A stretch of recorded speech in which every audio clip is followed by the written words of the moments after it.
tarde es tener unas palabras para la víctima. Como sabéis, yo creo que tiene el acompañamiento de todas nosotras y eso es lo más importante en este momento.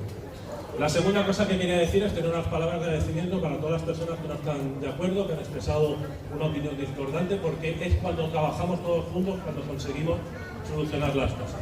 Estoy convencido que no es una causa de los unos ni de los otros, sino que todos queremos simplemente que las cosas funcionen mejor. Ese mensaje es absolutamente compartido y estoy seguro que no solo por parte de los miembros del gobierno, sino también de todos los miembros del consistorio.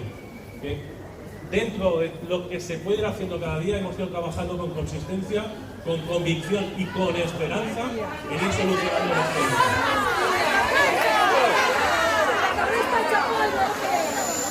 Lo que hemos visto, como hay muchas personas que han ido, como veis, los carteles que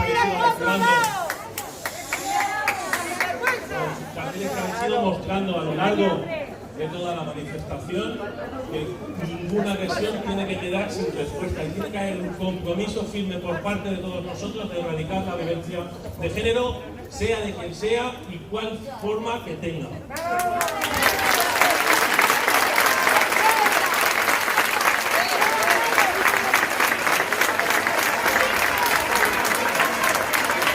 A lo largo de los 6 años que he sido alcalde, habéis tenido la oportunidad muchas veces de hablar conmigo. A lo largo de los 6 años que he sido alcalde, habéis tenido la oportunidad muchas veces de pararme por la calle, de poder compartir qué es lo que os preocupaba, de poderme decir que en algunas de las cosas, como estaba hablando ahora con un vecino, que algunas de las cosas, acciones que llevamos a cabo, simplemente no las compartimos.